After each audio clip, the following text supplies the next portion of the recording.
The Allies of Humanity, Book 2, First Commentary by the Unseen Ones, as revealed to Marshall B. Summers, December 18, 1998, in Boulder, Colorado. Many people, when reading the Allies of Humanity Briefings, will become afraid. They will read it as if they think it is real and genuine, which it is, and they will become frightened and want to withdraw. They will want to deny it in some way. In a way, the Allies of Humanity material reveals your weaknesses. It calls upon your strength. It calls upon your inherent wisdom. It calls upon knowledge, the spiritual mind within you, but it also reveals your weaknesses. It reveals your vulnerability. It reveals your lack of control over your own consciousness. It reveals your undefended borders to space. It reveals your assumptions, your preoccupations, and overall your ignorance of life in the universe. Here it is important to ask yourself if humanity will ever encounter intelligent life from beyond its world. And if it does, when that happens, how will humanity respond? How will humanity know if its new visitors are friendly or not? How will humanity be able to discern the visitors' motives and their consciousness? How will humanity be able to discern their organization, their methods, and so forth? If you consider these questions seriously, you will realize that you have very few answers. And without answers, perhaps you will become afraid. You will feel your own vulnerability, and you will feel how unprepared people really are for an encounter such as this. Because most people still think that they are alone in the universe, that they have always been alone and will always be alone, well, this important set of questions really does not get considered by very many people.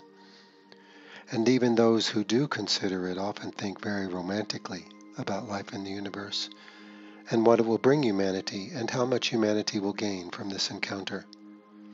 They think how interested the visitors will be in humanity's art and culture, history, and temperament. So even amongst the very few people who really consider these questions and think they are important, there is often a great deal of romantic speculation. People are afraid to be realistic regarding life in the universe because it reveals their weaknesses. When we speak of weaknesses, we are not talking about your lack of technology. Really, what we are talking about is your lack of awareness, your lack of focus in life, your lack of social cohesion in your nations and cultures. Humanity is divided and contentious within itself. This makes you vulnerable to outside forces. But really, your vulnerability goes even beyond this because it has to do with your state of mind. It has to do with your view of yourself and your world. It has to do with your assumptions, your illusions, and your preoccupations. It is as if a great storm were building and had been building for some time, but people paid no attention. And then when the storm hits, well, it hits with such fury. It hits with such an impact. People are completely taken by surprise and are outraged and terrified. And yet the signs were there. Even human science is beginning now to acknowledge the preponderance of life in the universe as a theoretical probability. Yet who is concerned with what your first great encounters might mean? As the Allies' briefings are presented, there will be all kinds of denial, criticism, and repudiation. Why? Why so much rejection over an encounter that everyone really considers to be very possible? Yet, when it is actually accounted for, you will see a great deal of denial. Outrageous, ridiculous, cannot happen. You will hear scientists say, well, it is not possible for another race to get here, given the limitations of travel and speed and so forth. How presumptuous. Do human beings dare to presume what other nations and cultures have been able to develop over a long period of time? Is the universe limited by human understanding? Is it not possible that other races could have far surpassed human accomplishment in technology? You may say, well, of course. But when faced with the prospect of a real encounter, people sing a very different tune. Their idealism leaves them. Their romanticism is thrown into doubt. Their glorious anticipation is overshadowed with concern and anxiety. So when the Allies of Humanity message is presented, people begin to feel the real core of their fear, their lack of preparation, the weakness of their position. The Allies present a very realistic view of life in the universe.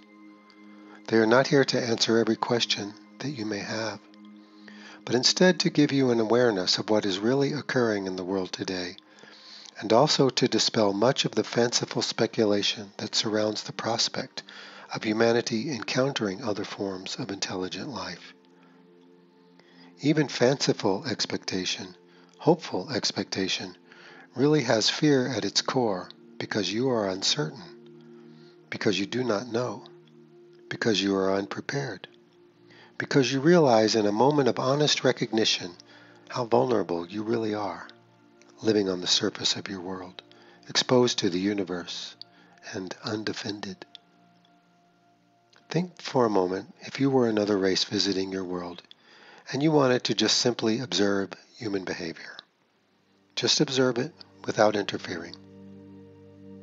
Well, you could look down on everything. It is all there.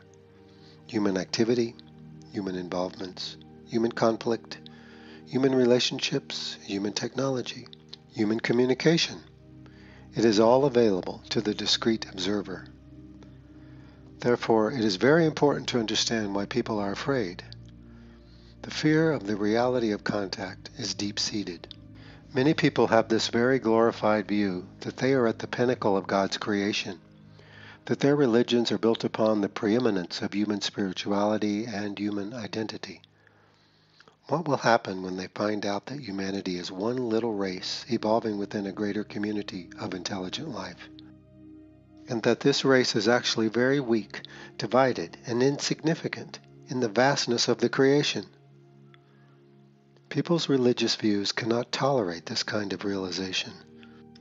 Many of these views are already being eroded by the discoveries of science that show that the universe does not revolve around this world, that this world is just a little planet revolving around an insignificant star in a vast galaxy among many. Where is human preeminence then? Who are you in the universe? Are you really important to anyone or anything? We are asking these questions to bring you into the core of your anxiety because you must confront this within yourself. The inability or unwillingness to do this is really the source of all human ignorance and presumption regarding humanity's place in the universe and regarding the reality of the extraterrestrial intervention that is occurring in the world today. People say, well, there is no intervention happening here. How ridiculous.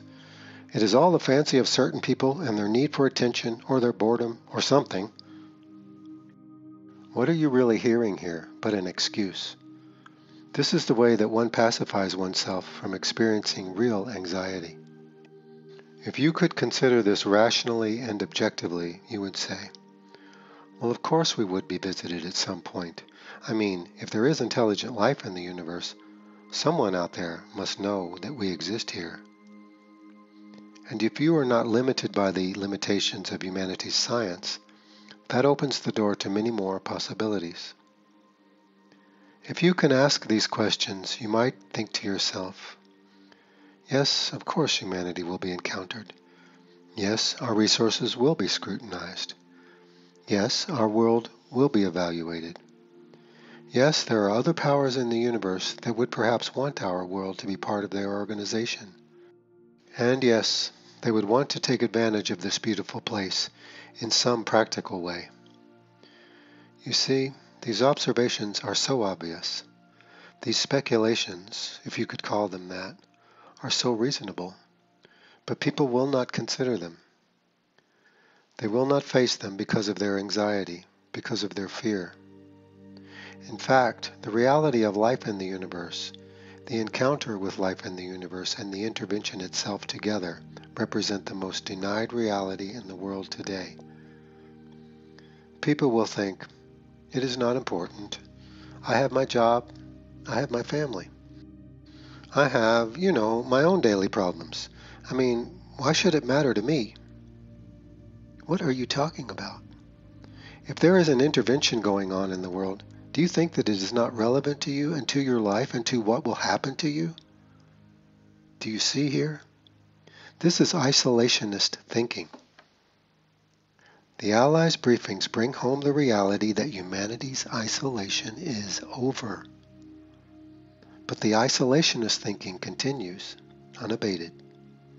Unless you have a direct encounter with forces from the greater community where your life is disturbed or upset in some way, well, you will just continue on thinking the way you have always thought, living upon the assumptions that you have always lived upon, oblivious to the greater realities that are shaping your life and destiny.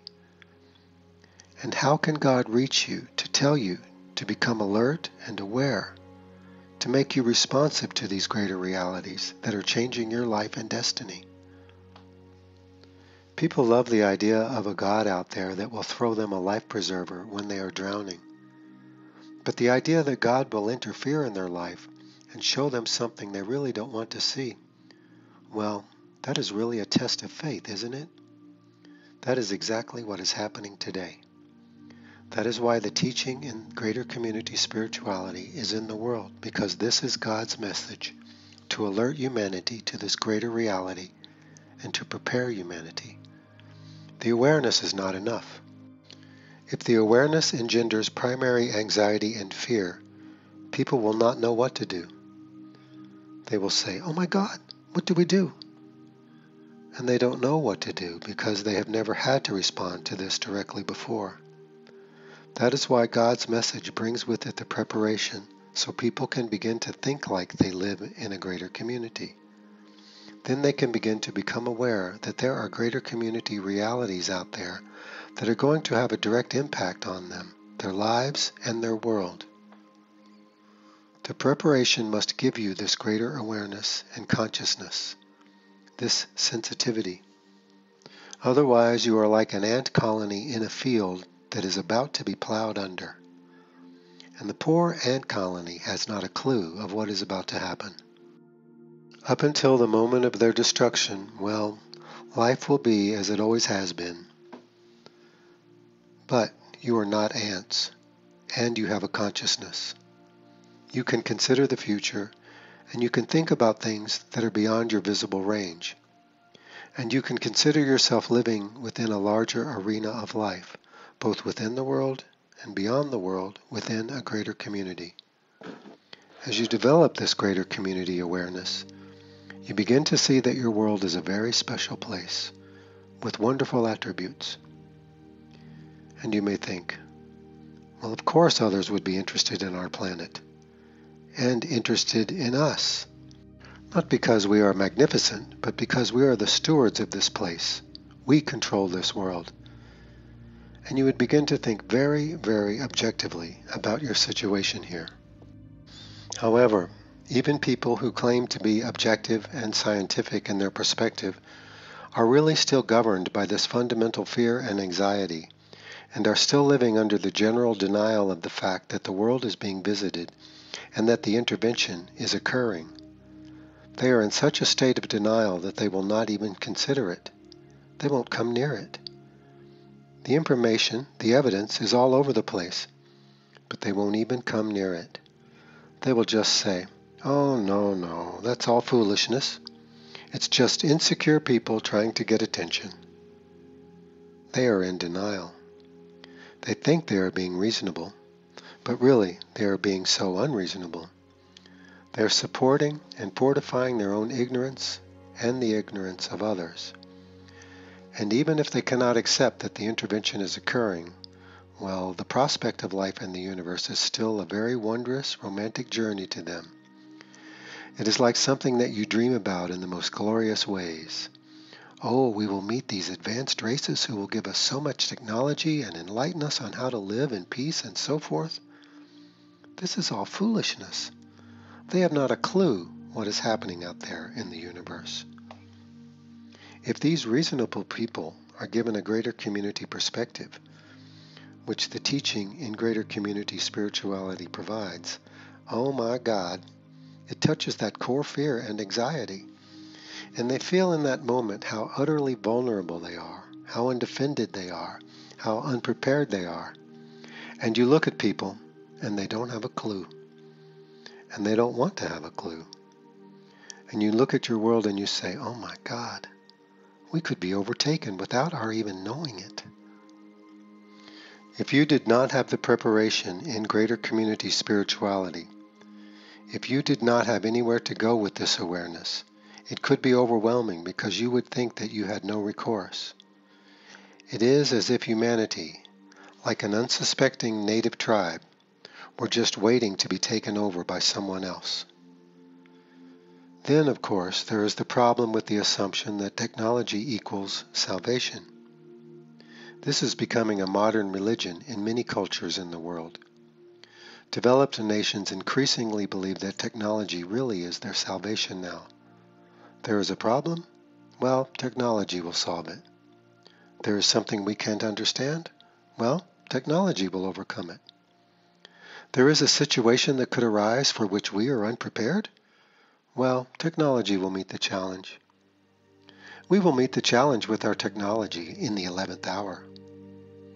There is a sort of unquestioned belief that technology is going to save you, regardless of what might happen.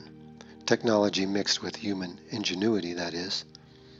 And no matter how overwhelming a situation might be, well, ingenuity plus technology will win the day in the final moments. Can you see that this is all part of the denial? Wishful thinking is what it is. Regarding the greater community, it really is wishful thinking. Do you think humanity is going to generate a technological answer to the presence of greater community forces who may want your planet for themselves? We can assure you that it will not be at the level of technology that you will be able to counteract this presence and these influences. Facing a race that is perhaps 1,000 years ahead of you technologically, do you think you're going to make a difference in the next few years? Consider this. The answer will not happen at the level of technology. It will happen at the level of the mind and consciousness. Those who are intervening in the world today are very concerned about preserving the world's resources and about preserving the human presence here as a workforce. They cannot use technology to accomplish this alone. Yes, their technology is useful in neutralizing someone they might want to take for themselves for investigation. However, if they forcefully exert their technology on your world, they will destroy the world's resources and destroy the human presence here, and they cannot do that. Therefore, they must use the very means that you are able to counteract. Yet here we run into fear again because people realize that without their technology, without the hope and the belief that technology is going to win the day, and without human intellect being able to solve the problem, they are back in this very vulnerable place once again. But we are not talking about the intellect here. It is not at the level of the intellect that humanity is going to be able to counteract this presence and to strengthen itself in the greater community. The intellect plays a very important role as far as technology goes and in certain kinds of problem solving. But in this situation, it will take a deeper awareness.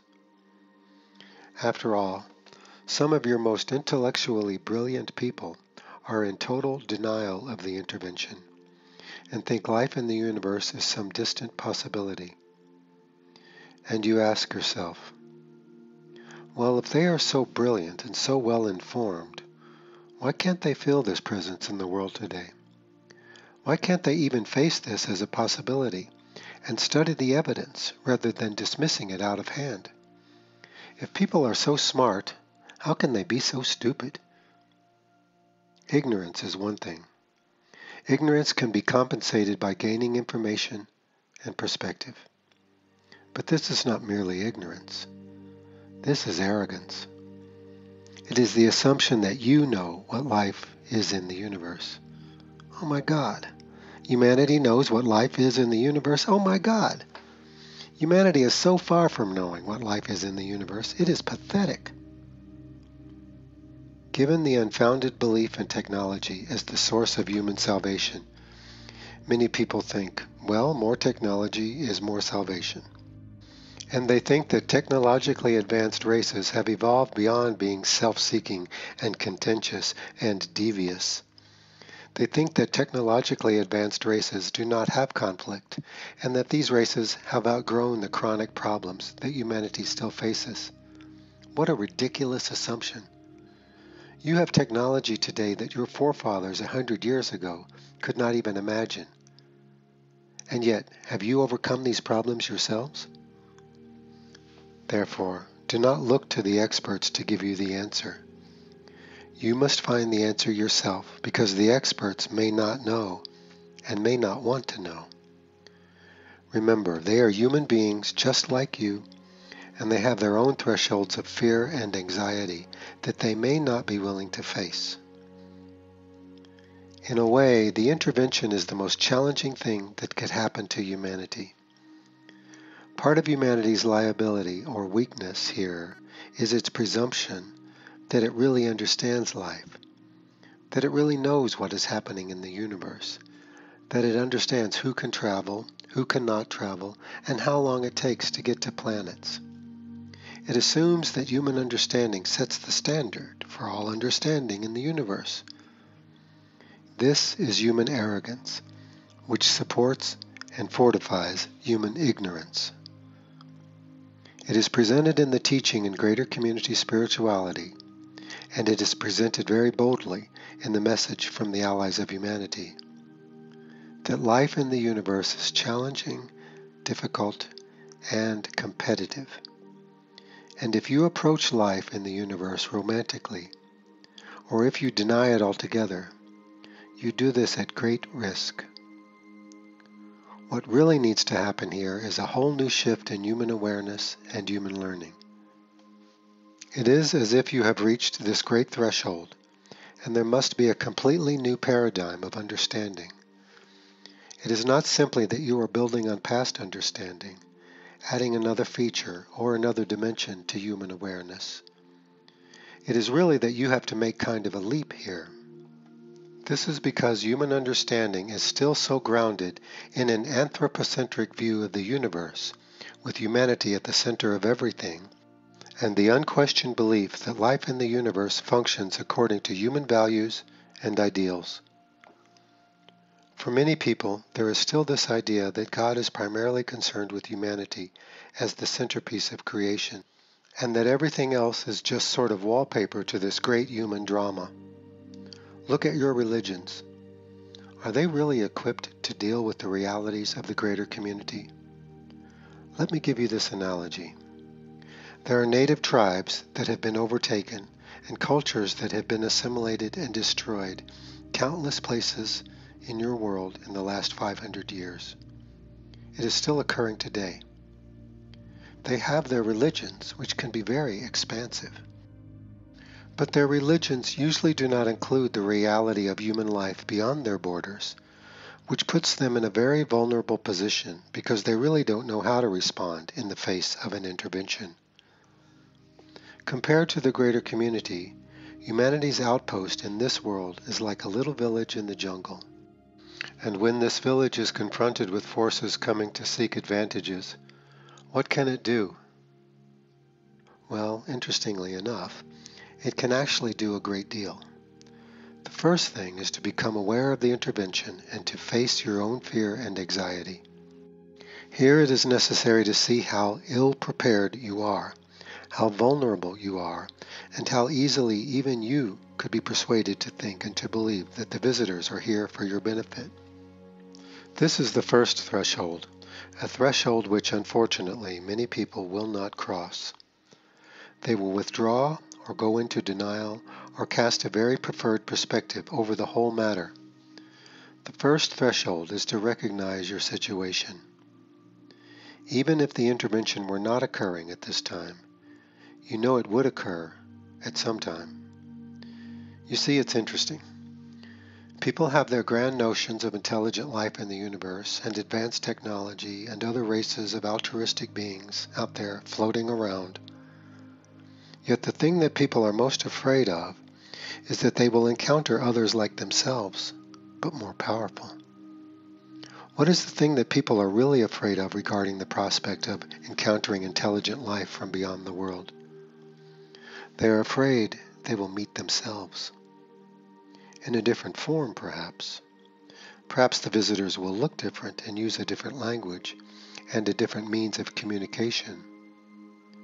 But the thing that people are really afraid of, the thing that no one can even talk about, particularly in enlightened circles, is the reality that they are going to meet themselves. This is not to suggest that your visitors are human beings or that intelligent life functions according to human ideals and beliefs. What we are really telling you here, and what you must come to terms with, is that you are going to meet beings who are driven by the same needs that you are driven by. The greater community of life in which you live is a very competitive environment. You can see this competition in your own world. You can see it in the natural world. You can see it at the level of plants and animals. Yet the greater community is a competitive environment on a scale you cannot even comprehend. This means that everyone who is in that environment, particularly those who are active participants in trade and commerce, must find resources and gain alliances with other nations, and often try to persuade those nations to enter into alliances with them. The need for resources does not end because of technology. Technology does not end the fundamental needs of life. It hasn't for you, and it hasn't for anyone in the universe. Yes, it frees you from certain basic activities, but it creates more complexity. You may not need to go out and hunt and fish for your food or farm, but you must go to work.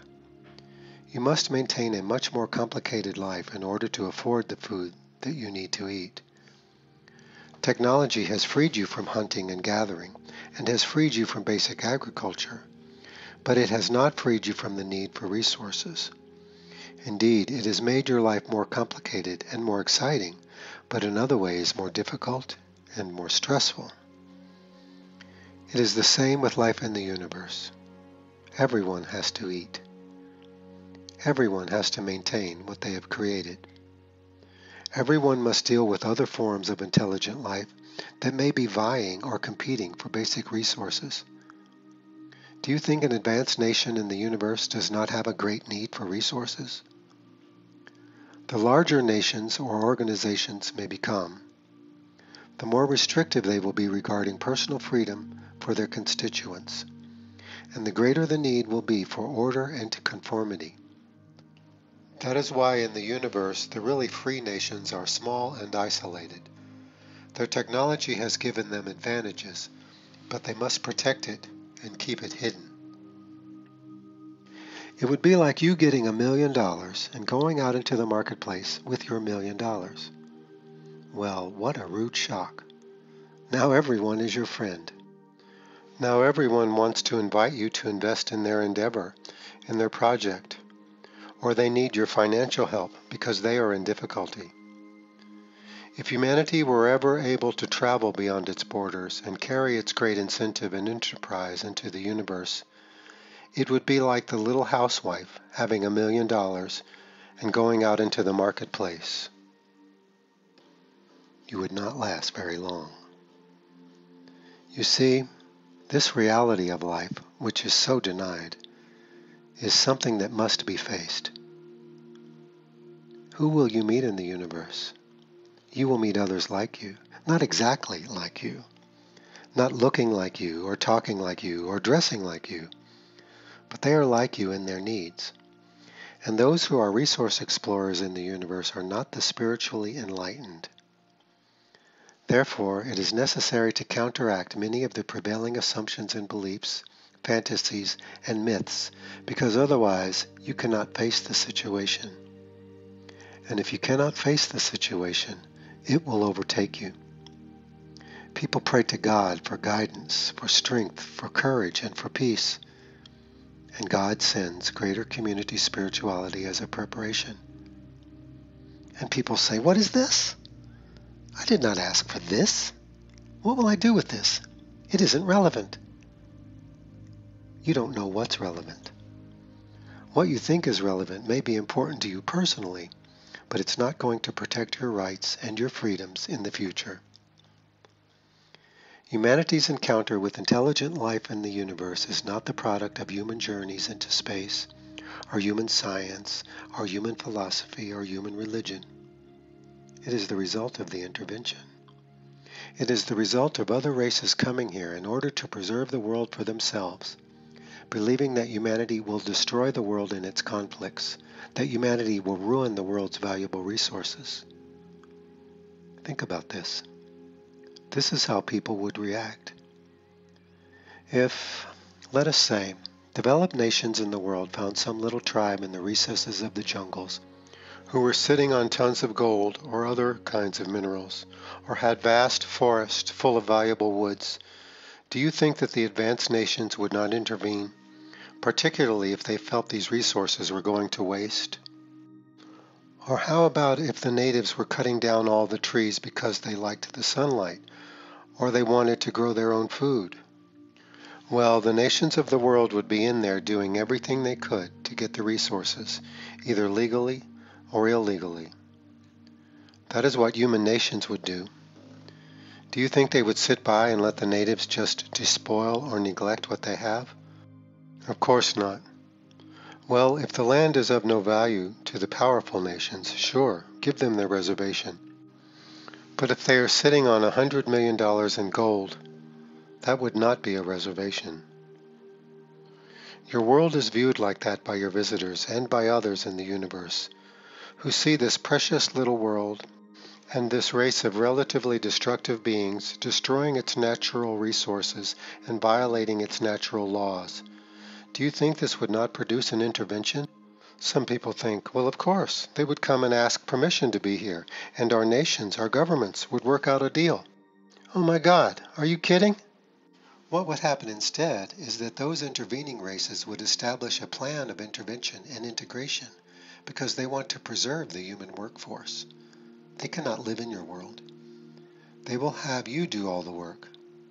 Get the natives to mine the gold, just like what has happened in your world. Do you think the natives' permission is needed? Well, maybe they'll find a way to induce you to give you permission, but they are going to get what they want. In your situation in the world today, your visitors are going to get what they want unless you stop them. And the way you are going to stop them is not merely using technology. It is by intelligence and by cunning and by cooperation in the human family. The first step in counteracting the intervention is awareness. But the awareness really is a big threshold because of people's fear, anxiety, and failed idealism. Can you face your own fear? Can you face your own vulnerability? Can you face the fact that perhaps you have been really wrong in your assessment of the situation, if you have given it any thought at all? People may say, well, okay, we get the awareness. Now what's the next thing? Ha! They don't see that the awareness is really big. The next step is you have to create a greater community perspective in the way you look at yourself and in the way that you look at your world. Do you think humanity would be destroying the resources of the world if it could recognize that preserving and sustaining these resources is the very thing that will preserve human freedom in the future? If humanity loses its ability to sustain itself and becomes dependent upon foreign powers for not just advanced technology, but for even basic resources, you will lose your freedom. Perhaps you may say, oh, I don't believe it. We wouldn't lose our freedom. But if you think about it objectively, you will see that you will lose your freedom. Either overtly or subtly, you would become reliant upon other races in the universe, and they would determine the terms of engagement. They would control your world. Yet because they do not want to create a human revolution, they will attempt to control your world in such a way that it would be acceptable to people to be controlled. That is why the intervention that is occurring today is so devious and is being carried out so carefully over time. If they came here in force, everyone would just react, and there would be huge warfare, and the world's resources would be severely damaged. There would be no human workforce here that would be either willing or able to help the intervening races, and the whole project would be spoiled. You must gain a greater community perspective. You are a human being living in this world. The world is unprotected. It is valuable. It is sought by others. Intervention by other races will increase over time. How will you defend your borders? How will you be able to determine who is here and why they are here and what they are doing? This cannot be the privilege of secret groups and secret governments. Humanity has to grow up and outgrow its childish self-preoccupations. It has to outgrow its adolescent fantasies about itself and about life and become realistic. Otherwise, the intervention will continue, and your world will gradually become governed by foreign powers. And where will you go then with your complaints, your protest, and your outrage? It is for this reason that gaining the awareness and a greater community perspective is critical, because without these, you cannot even take the next step. The third step is learning about the mental environment. The mental environment is the arena of influence. People know very little about it, but it is very important in greater community interactions, particularly between races or organizations that compete with each other. They have to spend a great deal of time trying to discern what the other is going to do and trying to influence the other in subtle ways. This does not happen through technology as much as it happens through consciousness, through awareness, through the projection of thought, and through cunning activities. Competitors generally share the same technology, so technology is not the advantage. The advantage is cunning and persuasion. You cannot see this yet because you are still thinking like you live in isolation and that the universe is governed by human principles. You do not want to think about this because you realize that you do not have these skills, and that makes you feel afraid and vulnerable. So the third step in preparation is developing skill in the mental environment. You can actually learn how to do this, but you must have the awareness and you must have a greater community perspective to start. The fourth thing, which really must be developed all along, is knowledge. What is knowledge? When we speak of knowledge, we are not talking about perspective or bodies of information or data. We are talking about the ability to know, beyond deception, beyond appearances, beyond personal preference, beyond fear, and beyond denial. The ability to know. The intervention has been going on actively for almost 50 years, and people who claim to be studying the UFO phenomenon, well, do they know anything yet? Or are they still gathering data? Well, we don't want to come to any premature conclusions. This is so complicated, and we may never understand it. What are you talking about? Is this denial? Is this the unwillingness to come to a conclusion? Or is it that people simply just don't know? Can't they see and feel what this really is? After 50 years, can't they see and feel what this really is? They need more evidence? Oh my God, how much more evidence? Another 50 years of evidence? 100 years of evidence? 50 more years of evidence, and it will be all over then. And the conclusion you will come to will be so obvious. It is like the person in a 30-year marriage who never should have gotten married anyway, and it takes them 30 years to figure out that really they made a mistake somewhere back there, And they really should have followed their deeper feelings and not walked down the aisle with this other person. But they have been trying to make it all right for the last 30 years.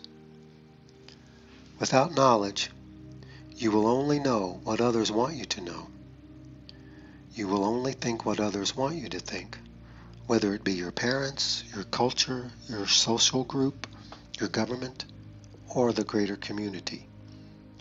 You will basically be like cattle, and you will be led around from pasture to pasture. Without knowledge, the mental environment overtakes you and overwhelms you. Knowledge is the deeper spiritual mind within you. It is the only part of you that is unaffected by the mental environment. It is the only part of you that is free from deception and manipulation. Do you want freedom for yourself? Then you must learn the way of knowledge. Otherwise, what is freedom? Having more money? Working less, having more money? Is that freedom? Look at the wealthy who have no freedom. Oh, they have lots of money, and they can go anywhere they want. They do not even have to work, some of them. Are they free? Or are they slaves to their money and their situation and their privileges and their appetites and their fears? The message in the Allies of Humanity Briefings is about freedom. To have freedom, you must become aware of the intervention. You must gain a greater community perspective. You must learn about the mental environment and its impact upon you. And you must develop your experience of knowledge. Not a lot of technology here, though technology may play a small role in all of this. When we speak about learning the way of knowledge, we are not talking about just developing intuition. That is not adequate. You must actually connect with the knowing mind within yourself, and this is not an easy task. There will be many who will be unwilling or unable to do this. But not everyone has to do this in order for humanity to turn the tide, to develop a greater community awareness, and to begin to build boundaries around your world. Force cannot be used to take over a planet like yours. Therefore, the intervention must be subtle. It must be deceptive. It must be invasive. It cannot use brute force. This is good for you because you could not withstand brute force. And brute force would destroy the outcome for the visitors, if you can call them visitors. There are many reasons why they will not use it. The Creator has responded to this great need of humanity, a need that is barely even recognized as a need, by presenting the teaching in greater community spirituality. This teaching encompasses the reality of life in the greater community. Never has such a teaching been given in the world before, because it was not needed before. Yes, there are many spiritual teachings that emphasize the way of knowledge to a certain degree. But a greater community way of knowledge has never been given in the world before. You need it now, however. It will not replace the world's religions, but instead give them a greater scope, a greater perspective, and a greater context in which to continue to grow, to exist, and to evolve. Yet it is curious that the world's religious leaders will perhaps be the most resistant to learning a greater community spirituality. To preserve their traditions, their authority, and their power, they will perhaps deny the very thing that will give their tradition a future in the greater community. For without human freedom, there is no future. Without human self-determination, there is no future. And without an understanding of the greater community, there is no future for anyone here. Not a future that you could embrace anyway. You must see the relevance of this to yourself. All that you want out of life, all that you want to be, do, and have, the intervention could take it all away from you. Are you going to mindlessly pursue your personal goals and to hell with everything else, saying it doesn't matter? Even if the intervention were not happening, the degradation of your natural resources and the growing population of the world would change what is available to you anyway. Some people say, Well, I'm just going to get what I want, and I'm not going to worry about anything else. When people think like that, they are like locusts. Thrown upon the land, they are going to consume everything in sight, and they will leave a wasteland and move on until there is nowhere to move on to, and then they will all die out. Is this the promise for human advancement? To be like parasites that destroy the host, and when the host dies, they all die too? Now, most people would say, of course not, absolutely not. But if their behavior is self-seeking, then this is an appropriate analogy. Interestingly enough, those who are intervening in your world view humanity as a sort of destructive force in the world that is going to destroy this fabulous place. Their attitude is, we're going to get in there and stop them. And if they can't use their world properly and preserve it, well, we'll save it for ourselves. They can work for us. This is exactly how they think. This is their perspective. This is how you would think if you were in their place. Even with all of humanity's great idealism, you would think like this too. We are not going to let them destroy this place. If they can't benefit from it, we will. This is exactly how a human government would respond. Perhaps this is how you personally would respond. Those intervening are not evil.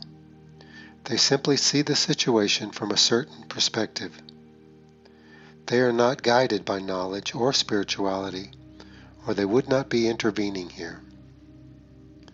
There are people in the world who want the intervention because they think that the alien races here will somehow save humanity from itself.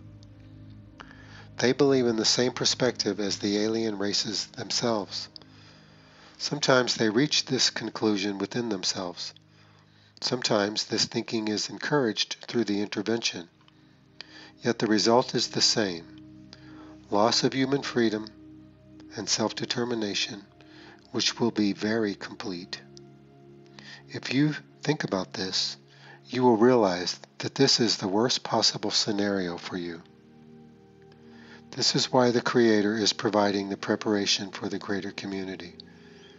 This is why it must be learned and taken to heart. This is why the awareness must be gained. People must face their fear and anxiety and realize the situation they are in. They must gain a new understanding of where they stand in the universe and their role and responsibility as the native peoples and stewards of this world. They must exercise the power that they have individually and collectively to preserve their own native grounds. Your spiritual understanding needs to change for you to realize what God has given humanity to preserve the advancement of human freedom, understanding, and cooperation. In the universe, these must be defended. You need to recognize that you have to outgrow your fantasies and your ideals, even your demands and expectations, to see the situation clearly. The Creator has asked the Allies of Humanity to be observers, to provide commentary, and to present their message so that humanity can begin to gain a greater community perspective. God has given a teaching about the mental environment and knowledge. Learning the way of knowledge is an individual spiritual journey for each person. Knowledge is the greater intelligence that lives within you. It knows how to deal with the greater community. Knowledge is not governed by human beliefs, assumptions, preoccupations, deceptions, ideals, or ambitions. It is pure. It is the holy part of you. It knows. Your mind thinks. Knowledge knows. The gulf between them seems great, but they can be united together. And this is the ultimate goal of your spiritual development. This gift of greater community spirituality is meant to give human freedom a real foundation, to empower the individual, to empower the group, to empower humanity, which is losing power every day to those who are intervening in the world. We hope this discourse provides clarity, but it is really only the first step. Do not think you can read this discourse or read the Allies of Humanity Briefings and say, "Well, I understand now. I know what to do." You do not yet know what to do, but you may be beginning to gain an understanding. If this stirs something within you deeply, the knowledge within you is being activated. But there is much to learn ahead. Humanity's encounter with the realities of life beyond this world is a new threshold, perhaps the greatest threshold that humanity has ever faced. The learning will have to be rapid. Do not think you already know or understand. You do not. You may have an idea. You may experience a resonance with this message. You may feel it is important, but you still have to train and prepare. You don't climb the highest mountain in the world because you love mountains. You don't climb the highest mountain in the world because you have hiking boots. You have to train and prepare, or you won't make it. This is the challenge of your time. This is the greatness of your time. This is where you will find your own greatness. You will never find your greatness in your individual pursuits, for there is no greatness there. You will only find your greatness in responding to a real need in the world and to the calling that lives within you even at this moment. This is the great situation that will bring out the greatness in you, if you can respond.